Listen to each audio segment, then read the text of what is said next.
পাগুলো একদমই শুকিয়ে গেছে। এর বডিটা দেখেন, এই যে দেখেন বডিটা, বডির হাড়টা এই যে দেখেন একদমই দেখা যাচ্ছে, কিন্তু বডির হাড়টা দেখা যাচ্ছে। তো দেখেন এটি হচ্ছে একটি সুস্থ বাচ্চা, আর এর পাগুলা দেখেন কত সুন্দর। তো দেখেন একটি সুস্থ বাচ্চা খামারে কতটা বড় হয়, আর একটি অসুস্থ বাচ্চা খামারে বড় হয় না। আসসালামু আলাইকুম, মাই বাংলা ভিডিও ইউটিউব চ্যানেলের পক্ষ থেকে সকলকে অভিনন্দন। আশা করি সকলে ভালো আছেন। তো আজকে আপনাদের মাঝে আবার চলে আসলাম আরেকটি নতুন ভিডিও নিয়ে। আর আজকের এই ভিডিওতে আপনাদের সাথে আলোচনা করব আমি যে 100 পিস দেশি মুরগির বাচ্চা লালন পালন করি। আজকে এই বাচ্চার বয়স হচ্ছে টোটাল 1 মাস 7 দিন। কারণ 28শে জুলাই আমি এই বাচ্চাগুলো এখানে রাখছিলাম, আর আজকে হচ্ছে সেপ্টেম্বরের 4 তারিখ।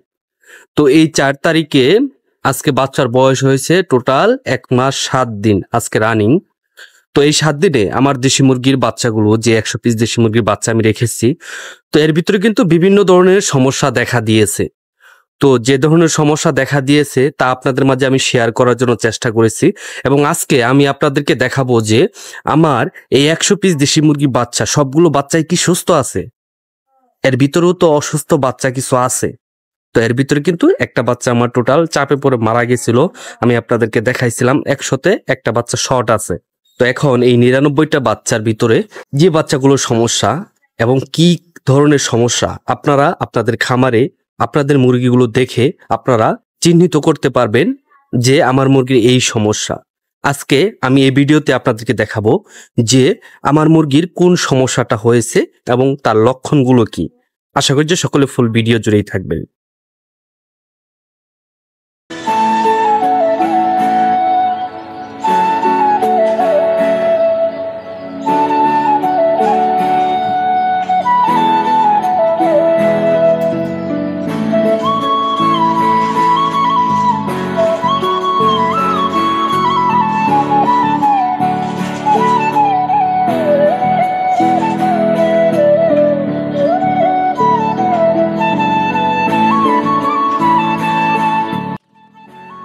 দেখেন আমার এখানে কিন্তু 100 দেশি মুরগির বাচ্চা আমি এখানে রাখছি। তো এই 100 দেশি মুরগি বাচ্চার ভিতরে ডেকি আছে, মোরগ আছে। তো এর ভিতরে কোন মুরগিটার কি সমস্যা আমি আপনাদেরকে দেখাবো। তো এইখানে দেখেন এই যে আমার হাতে একটা, এই যে যেটা মুরগি বাচ্চা বা আমরা বলি ডেকি বাচ্চা। তো এই ডেকি বাচ্চাটা এই যে আমার হাতে আসছে, আমি আপনাদেরকে দেখাই। দেখেন এই বাচ্চাটা এখানে আসলেই মূলত আমার কাঁধে উঠে উড়াল দিয়ে। তো এই বাচ্চাটাকে আমি আপনাদেরকে দেখাই। দেখেন এটি ডেকি বাচ্চা, আর এর চোখগুলো আপনারা দেখেন, এর চোখগুলো কত সুন্দর। চোখটা কিন্তু সাদা বর্ণের নাই, মূলত বাচ্চাগুলোর মোটামুটি ভালোই ওজন এসেছে। আর এই বাচ্চাটা দেখেন ঝুটিটা, মুরগি বাচ্চা হলে কি ঝুটিটা হালকা লাল আছে, হালকা লাল বর্ণের আছে। তার চোখগুলো ভাসা ভাসা আছে, চোখগুলো ভিতরে চলে যায়নি। আর মূলত মুরগির সমস্যা হলে চোখগুলো ভিতরে চলে যাবে, বিভিন্ন ধরনের লক্ষণ দেখা দিয়ে পাখাগুলো ঝুলে যাবে। তো এটার কিন্তু ওইরকম কোনো লক্ষণ নাই এখানে। তো দেখেন এই যে আরেকটা বাচ্চা আমি এখানে হাতে নিয়েছি, এটি হচ্ছে মোরগ বাচ্চা। আর আমার যারা রেগুলার যারা ভিডিও দেখেন তারা হয়তো জানেন যে আমার 100 দেশি মুরগি বাচ্চার ভিতরে 2টা বাচ্চার সমস্যা হয়েছিল। আর ওইখানে দেখেন বাচ্চাগুলো মারা যায় নাই, কিন্তু এই যে একটা বাচ্চা আমি দেখাই একদমই ছোট। সবগুলো বাচ্চা ওজন আসছে প্রায় আপনার 250 গ্রামের উপরে। সবগুলো বাচ্চার ওজন 250 গ্রামের উপরে আছে, কিন্তু এই বাচ্চার ওজনটা 200 গ্রামের নিচে আছে, বা 1 থেকে 150 গ্রাম হবে। দেখেন এর পাগুলো একদমই শুকিয়ে গেছে। এর বডিটা দেখেন, এই যে দেখেন বডিটা, বডির হাড়টা এই যে দেখেন একদমই দেখা যাচ্ছে, কিন্তু বডির হাড়টা দেখা যাচ্ছে। তো এটা হওয়ার মূল কারণ কি? এই বাচ্চাটা কিন্তু এখনো মারা যায় না। আর কি জন্য মারা যায় না, এটার কোন রোগ হয়েছে আমি বলবো আপনাদেরকে। দেখেন একটু আগে যে মুরগিটা আপনাদেরকে দেখালাম, ওর চোখটা ছিল একদমই ভাসা ভাসা। আর এই যে আপনারা মোরগ বাচ্চাটা দেখেন, এই ঝুটি আছে, এই বাচ্চাটার কিন্তু চোখগুলো ভিতরে চলে গেছে, এবং চোখের চতুর সাইড দিয়ে সাদা একটা বর্ণ এসেছে। কারণ আজকে বাচ্চার বয়স হচ্ছে 1 মাস 7 দিন। আর এই 1 মাস 7 দিনে এই বাচ্চার এই পরিণতি দেখেন। এই যে পাকগুলো এলোমেলো, দেখেন একদমই পাকগুলো এলোমেলো, আপনারা হয়তো দেখতে পাচ্ছেন। তো দেখেন এটি হচ্ছে একটি ডেকি বাচ্চা বা মুরগি বাচ্চা আমরা বলি। এটার সাইজটা দেখেন, এর ওজনটা দেখেন, প্রায় এটা হবে 300 গ্রামের কাছাকাছি হবে। আর এটা দেখেন এর পাকগুলো এলোমেলো, এটার দেখেন পাগুলো কত মোটা মোটা, এটার পা একদমই শুকনো। আর এই বাচ্চাটার দেখেন পশমগুলো এলোমেলো, আর এটা কত সুন্দর একটি বাচ্চা। তো এর ভিতরে দেখেন আমি একটি আপনাদেরকে মোরগ বাচ্চা ধরে দেখাবো। এই যে একটি মোরগ বাচ্চা আমি ধরলাম, দেখেন এর চোখগুলো কত সুন্দর ভাসা ভাসা, এর ঝুঁটিটা লাল, আর এর ঝুঁটিটা দেখেন একদমই ছোট সাদা বর্ণের চোখগুলো, আর এটার চোখ হচ্ছে দেখেন লাল বর্ণের। তো দেখেন এটি হচ্ছে একটি সুস্থ বাচ্চা, আর এর পাগুলা দেখেন কত সুন্দর।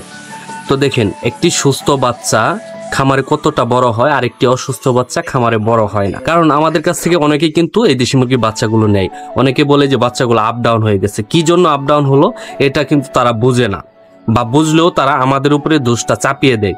দেখেন একই বয়সের বাচ্চা, এই বাচ্চাটা দুর্বল, এই বাচ্চার সাইজটা ভালো।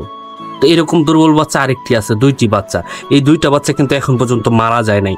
7 থেকে 8 দিন বয়স থেকে এই বাচ্চাগুলোর সমস্যা হয়েছিল। আর এই বাচ্চাটার যদি রানী ক্ষেত হতো তাহলে কিন্তু বাচ্চাটা মারা যাইতে, এখন পর্যন্ত বাচ্চা মারা যায় নাই।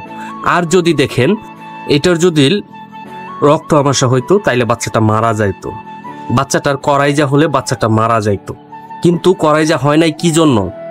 বেশি পরিমাণে ঠান্ডায় আক্রমণ করে নাই, বা শুরুতে যে ঠান্ডায় আক্রমণটা করেছিল, আর আমি যে মাঝে মধ্যে যে মেডিসিনগুলো ব্যবহার করতেছি, তো এই মেডিসিনগুলো ব্যবহার করার কারণে বাচ্চাটার ওইরকম ঠান্ডার ওই পর্যায়ে যায় না, বাচ্চাটা মারা যায়নি। এখন পর্যন্ত বাচ্চাটা বেঁচে আছে, কিন্তু বাচ্চাটা বাড়তেছে না।